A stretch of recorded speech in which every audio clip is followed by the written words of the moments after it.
Sandigan Bayan 1st Division nagpasok ng not guilty plea para kay Senator Rodante Marcoleta para sa kasong paglabag sa Presidential Decree No. 46.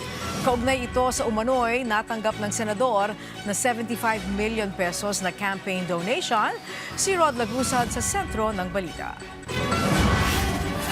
Nagpasok ng not guilty plea ang Sandigan Bayan 1st Division para kay Senator Rodante Marcoleta para sa kasong paglabag sa Presidential Decree No. 46 o pagtanggap ng regalo ng isang public official.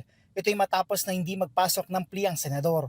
Ayon kay Attorney Moises Tolentino Jr., abogado ni Marcoleta, may inihaing petisyon ng kampo nila sa Supreme Court. All the cases that are pending before the Sandigan Bayan.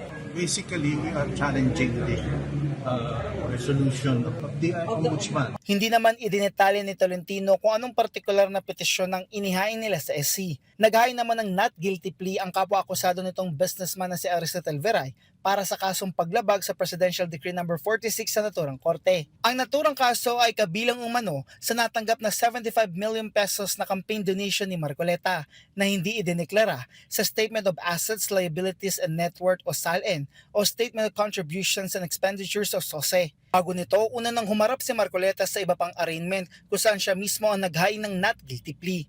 Kasama na rito ang kasong plunder na hinahawakan ng Sandigan Bayan 3rd Division kung saan kapwa-akusado niya si dating Representative Mike Defensor, Joseph Espiritu at Veray. Ang parehong korte rin ang humahawak ng kaso sa paglabag sa PD 46 ni Marcoleta at Espiritu.